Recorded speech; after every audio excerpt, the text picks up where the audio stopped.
Think about the most harmonious, conflict-free gathering you have ever attended. Oh, man. That is rare. Right, like maybe it was a holiday dinner where, against all odds, nobody brought up A politics. literal miracle. Yeah.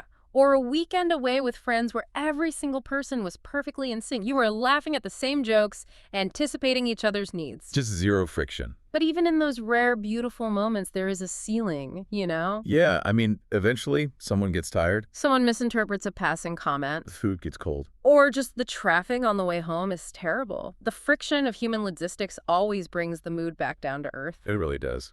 Well, welcome to Reformed Thinking. Today, we are taking that theoretical gathering of perfect harmony, removing the ceiling entirely, and multiplying it by infinity. It is quite the thought experiment. It really is. So we are working through a stack of notes based on Jonathan Edwards' sermon series, specifically a section titled, Heaven is a World of Charity or Love. Yeah, and in that older context, charity means pure, holy affection. Right.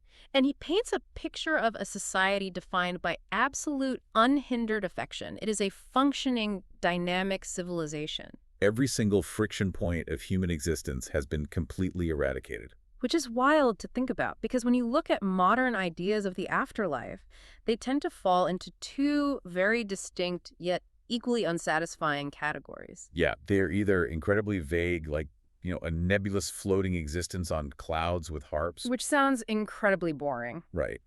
Or they are defined entirely by what is missing. We hear phrases like no more pain, no more tears, no more sickness. All of that is true, obviously. It is true, but defining a reality purely by its absences leaves you with a blank canvas. Yeah, it tells you what is gone, but it does not tell you what you will actually be doing. Precisely. So today, the goal of this deep dive is to look at what is actively, forcefully present. We are going to systematically break down Edwards's vision of heaven. We will start from the source of this affection, trace it to its recipients, and look at how it functions without earthly flaws like envy. And we will finish up with how this reality dictates the way you should live your life tomorrow morning. So, to understand this society, we have to understand the environment first. You cannot comprehend the ecosystem of this place without looking at the source that generates it. Yeah, Edward spends a significant amount of time up front talking about the dwelling place of God. And he uses this fascinating telescoping effect to describe it. He does. Yeah. He traces a historical progression of God's presence, which takes a very abstract concept and grounds it into physical reality. Because God is omnipresent, right? He is everywhere. Right, filling both heaven and earth. But the way he manifests himself is specific to certain locations. Historically, like in the Old Testament. Yeah, God chose to manifest his presence in the land of Israel above all other lands. And then it zooms in. Right, within Israel, he chose Jerusalem above all other cities. Then within Jerusalem, he chose the temple. And within the temple, the Holy of Holies. And even further, within the Holy of Holies, the mercy seat over the Ark of the Covenant. The focus just gets tighter and tighter. But all of those physical locations were temporary representations. They were pointing to something bigger. Yeah, heaven is described as the ultimate dwelling place, the palace or presence chamber, built specifically for his glorious manifestation. It is the architectural center of the universe designed for this explicit purpose, which brings us to the analogy that frames this entire discussion. The sun in our sky. Right. Think about the sun. It is the fountain of light, placing its rays everywhere on a clear day. And in this heavenly environment, God is the infinite, inexhaustible fountain of love. I want to build on that with a modern comparison. Think about the difference between a battery and a generator. Oh, I like that. Earthly affection acts like a battery. You love your friends, your spouse, your kids, but your capacity to give that affection drains over time. You literally get tired. You do. You need space. You have to go recharge in a quiet room because human output is finite. God is the generator. Yes. He constantly outputs this energy without ever depleting. That analogy gets right to the core of the difference between finite human capacity and infinite divine capacity. Because God is all-sufficient, the fountain is full. Overflowing and inexhaustible. And because God is unchangeable and eternal, the fountain never alters its output. And the core engine of this generator is the Trinitarian dynamic. Yeah, this love is not just something God directs outward toward creation. It is something that exists inherently within himself. Break that down for us. What are the specific roles here? Well, the Father is the Father of mercies, who gave his Son. Right. Christ, the mediator, is the one who purchased the fruits of this affection. He bridges the gap, shedding his blood, and now sits on the throne in both his human and divine natures. And the Holy Spirit. The Holy Spirit is the very essence of God flowing out, the immediate influence by which this holy affection is shed abroad in the hearts of the saints. So the deity itself is an engine of perfect affection. There is an eternal, mutual energy between the Father and the Son. It is an active, ongoing exchange. So when a created soul is placed into that environment, they are not just standing near the engine. No, they are caught up in its output. If heaven is overflowing with this specific divine energy, it completely shatters that cartoonish image of an inactive afterlife. It is a dynamic ocean. The souls bathe in an active flowing current. You are submerged in an environment of relentless goodwill. Which is amazing. And if God is this infinite generator pumping out relentless affection, we have to look at what happens when a finite human actually steps into that current. From the creator to the created. Right. The objects and the subjects of this heavenly affection are the next logical step in the deep dive. The rule Edwards lays out is stark. There are none but lovely objects in heaven. Nothing deformed, nothing wicked, nothing unholy. There are no false professors, no hypocrites. Everyone is completely genuine. But I have to throw a flag on the play here. Okay, what is the issue? On Earth, even the best people, like the people we love the most, have flaws that annoy us. A person can be genuinely good and still have a grating habit, a quick temper, or a tendency to interrupt conversations. Sure. Like there's that one guy at the office who replies all to every single email. We all know that guy. Is he doing that in heaven? How does this reality deal with human personality and all its quirks? It deals with it through absolute purification. How so? Well, Edwards points out that on Earth, even the sun has spots. Good men have defects of temper or conduct that mar their excellence. Even the very best of men are imperfect. Yeah, but the heavenly state is one of absolute purification. All gold is purified from its dross. And dross is the impurity that bubbles to the surface when you melt down metal, right? Yes. Every person is perfectly pure, stripped of those grating habits, those insecurities, and those defensive mechanisms that cause earthly friction. So you do not lose your personality. No, you become the unblemished version of yourself. That is a staggering thought. It really is. Think about what your own personality looks like when you strip away every coping mechanism you developed because of sin, fear, or trauma. You act as a perfect magnet for affection. There is nothing coarse or displeasing to the most refined taste. And because everyone is functioning in this unblemished state, you get to reunite with what you loved most on Earth without any of the previous friction. The text is highly emotional here. It notes that all the truly great and good are constantly tending toward this ocean. Every gem torn away by death is a jewel forever shining there. The specific examples given in the source are incredibly moving. They are. The infant of days that was lost, Christian parents, spouses, friends. It even broadens out to the patriarchs of the Old and New Testaments. Everything you valued that was good and holy on Earth is not lost. It is relocated and perfected. And the way the inhabitants process this affection is fascinating. Yeah, going back to the sun analogy. If God is the sun, the generator of the saints and angels are planets shining by reflected light. Because God has love in himself inherently. Right. The created beings do not. Their affection is entirely derived from catching the rays of the sun and reflecting them. So the people in heaven direct their supreme affection back to God because he is the source. But secondarily, they reflect that light to each other. Every soul is wedded to Christ, the spiritual husband, but they also share a completely unified affection among themselves. Not a solitary inhabitant is unloved by the others. But this brings up a massive logistical and sociological problem. Oh, like what? Well, if you place millions of people in one society, even if they're purified and acting as perfect reflectors of light, they're going to have different capacities. True. They will not all be exactly the same. And on Earth, differences in capacity or status immediately create hierarchy. Yeah, and hierarchy almost inevitably creates resentment, envy, or pride. So how does heaven completely eradicate envy? To solve the problem of hierarchy breeding envy, we have to look at the radical economics of heaven. Okay, let's look at that. On Earth, human affection is often carnal, selfish, or conditional. It is based on what the other person can do for us, or how they make us feel. But heavenly affection is a pure flame, directed by holy motives. Yeah, earthly love is compared to a grain of mustard seed, while heavenly love is the great tree. The soul that had a little spark in this world is turned into a bright, ardent flame. But there is a specific theological reality here from the text. Huh. There are different degrees of glory in heaven. Meaning not everyone has the same rank. Right. Some have a higher station. Let's run a theoretical scenario to test this. Go for it. If I arrive in heaven and I see someone else getting more honor than me, someone positioned closer to the throne or given a higher capacity to enjoy the environment, doesn't basic human nature dictate that I will feel at least a tiny sting of jealousy? Even if you are pure. Yeah, because seeing someone else have more usually triggers comparison. In an earthly economy, that is spot on. Hmm. But the logic of this environment completely dismantles the mechanism of envy. How does Edwards counter-argue that? He argues that those who are highest in glory in heaven are highest in holiness. Okay. Therefore, they are the most beloved by everyone else because everyone in heaven perfectly loves holiness. So because your heart is perfectly aligned to love goodness, when you see someone who has a higher degree of goodness, Your reaction is not to compare yourself to them. Your reaction is simply to love them more. because they're exhibiting more of the trait you value most. Yes,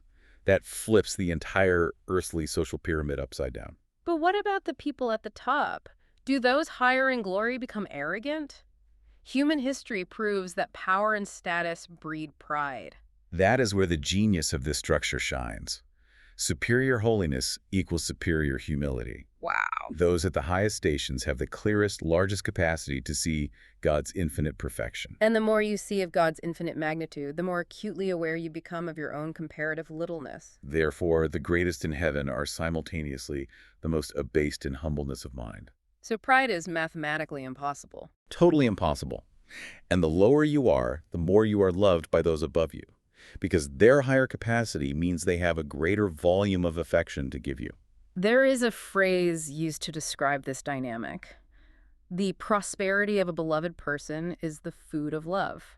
I love that phrase. Think about it like watching your own child win a gold medal at the Olympics. That is a great analogy. You do not sit in the stands and envy your kid. You do not think, why didn't I get a gold medal? No, their victory is entirely your joy. Your love for them means their success feeds your own happiness. In heaven, this parental, unselfish joy is scaled up to include every single inhabitant. When someone else is elevated, it literally feeds your own joy. Seeing their higher happiness does not dampen yours, it becomes part of yours. The social dynamic is completely rewritten. There's no slighting of inferiors, no resentment of superiors. Someone else's gain is literally experienced as your own gain. But even with perfect hearts and zero envy, we still have to deal with the logistics of existence. Right, because on Earth, we are often hindered by our physical limitations or societal structures, even when our intentions are completely pure. So we have to look at how the physical environment itself changes to remove all barriers to connection. The first barrier that gets removed is the cloudiness of human interaction. On Earth, you can love someone and never be sure if they feel the same way. You fear being slighted or tolerated rather than truly loved. Or you worry about flattery. Is this person being nice to me because they want something or because they actually like me? But there is no dissimulation, no hypocrisy in this new state. There is a striking image used in the text to describe this. It is as if there were a window in every breast. So every intention is perfectly clear.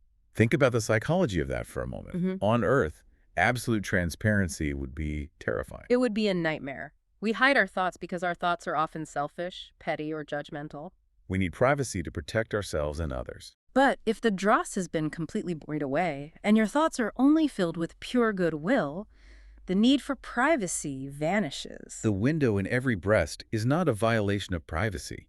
It is absolute liberation. You never have to second-guess a compliment or an expression of care. You were fully known and fully loved simultaneously. The physical body itself undergoes a radical change, too. Yeah, Edwards talks about how right now we carry what is called a heavy molded body. Our earthly flesh acts as a dead weight on our wings. Have you ever felt an overwhelming sense of gratitude or love for someone, but when you try to express it, the words just fall flat? All the time. You stumble, you sound awkward, and you walk away thinking, that didn't capture how I feel at all. We lack the vocabulary, resulting in groanings that cannot be uttered. The brain and the mouth just cannot keep up with the capacity of the soul. But shedding that clod of earth means the flame is uncovered. You are no longer chained down by physical unwieldiness or mental fatigue. You have the strength, the activity, and the exact vocabulary to match your soul's desire. Nothing hinders you from communing with God or praising Him as your inclination dictates. But, I could see a critique here. Unrestricted emotional expression sounds like it could turn into chaotic emotionalism. Like, does this environment just become a place of people running around weeping and shouting constantly? Right. Yeah. Is reason completely abandoned for the sake of feeling? Not at all. This boundless expression is guided by perfect wisdom and discretion. There is no foolish sentimental fondness. There is no needless officiousness or low passions clouding reason. Every action is perfectly timed, perfectly decent, and perfectly appropriate. The affection does not override the intellect. The two faculties work in absolute, unblemished harmony. There is also a literal ownership of one another mentioned in the source material. Yes, we often quote the biblical phrase, "My beloved is mine and I am his," referring to Christ. But this applies laterally to the saints as well. All saints belong to each other. There is no wall of separation, no different alliances, no cliquey behavior. It is an unbroken family unit. They share the same interests, are allied to the same savior, and are employed in the same business. And they enjoy all of this in uninterrupted prosperity. Because on earth, you might have great friends, but you share each other's burdens, sicknesses, and poverty, which brings a heaviness to the relationship. In heaven, there is no adversity to grieve over. The physical environment reflects this with a perpetual, eternal spring. No autumn or winter, no withered leaves. The tree of life yields fruit every single month. And there is no night to settle down on their joy. Yeah. You never have to pause the celebration because people need to sleep or because the season is changing. So we have analyzed the mechanics of this place, the source, the subjects, the eradication of envy, the removal of physical barriers. We need to transition from the mechanics to the lived experience. And to truly grasp the weight of this tranquility, we have to look at its direct opposite. Yeah, life on Earth is a tempestuous sea. We are constantly churning with selfishness, revenge, petty squabbles, and misunderstandings. We navigate a howling wilderness filled with poisonous serpents and pitfalls. That is the baseline of human history. Heaven is the calm harbor. It is the Canaan of rest after the wilderness. It is an ineffable quietness that sweetens and composes the spirit. In a soul where this divine affection reigns, nothing can cause a storm. Not even threatening clouds can gather. But Edwards does not pull punches here. To understand the absolute necessity of this harbor, we have to look at the alternative. Right. If heaven is a world of pure affection, hell is a world of pure hatred. This is not just a description of fire or physical pain, this is a sociological horror. Hell is the logical conclusion of a society entirely devoid of the generator we discussed earlier. It is a vast sink of wickedness, a deluge of liquid fire where God extends no mercy. It is a receptacle provided to cleanse the universe of filthiness, a place meant for the expression of divine displeasure. But the social dynamics are what make it truly terrifying. There is no camaraderie among the wicked. People sometimes make the joke, "I would rather go to hell because all my friends will be there." That entire concept is completely dismantled here. Sharing a space of rebellion does not create solidarity. Devils act like hellhounds, eagerly tearing at souls the moment they are parted from their bodies. And among the human souls, there is zero pity. Those who are partners in sin on earth, people who encouraged each other's destructive habits, who gossiped together, who conspired together, will now turn on one another. They will blow the fires of each other's torments. They hate each other as much as they hate God. They bite and devour like vipers, acting like brands in the fire, each helping to burn the others. Unrestrained pride, malice, and revenge run rampant without any of the restraining grace that keeps earthly society functioning. God and Christ are infinitely above their reach, so their hatred just cannibalizes their own community forever. The graphic contrast forces you to realize the absolute, undeniable stakes. It highlights the necessity of obtaining the heavenly state. The alternative is not just a place of punishment. It is an eternity of unrestrained malice, both from the environment and from every single entity within it. So we have taken this massive dive through future theological realities. We have looked at the highest heights of heaven and the lowest depths of hell. But how does reading about this dictate what you do tomorrow morning? Yeah, how does this abstract theology land in your living room? The practical application is very direct. Contention and strife in families or communities directly darken your evidence of fitness for heaven. The text cites the Apostle Peter, warning husbands that marital discord actually hinders their prayers. If heaven is a world defined by perfect affection, and you are participating in malice, holding grudges, or fostering a contentious spirit in your home, you are actively participating in the atmosphere of hell. When you do that, You lose your sense of heavenly comfort. Your confidence in your spiritual state dims because you are practicing the opposite of the environment you claim you are heading toward. That puts the listener in a tough spot. How so? If absolute pure affection is the standard, how does anyone actually know if they have the capacity for this kind of love or if they're just faking it? Ah, I see. How do you know if you are entitled to this heavenly inheritance? Well, the text lists 3 specific marks that identify those who are on their way to this city. Let's break those down. What is the first mark? The first mark is that the seed of this divine affection has been implanted through regeneration. The new birth. Right. This goes back to our discussion of capacity.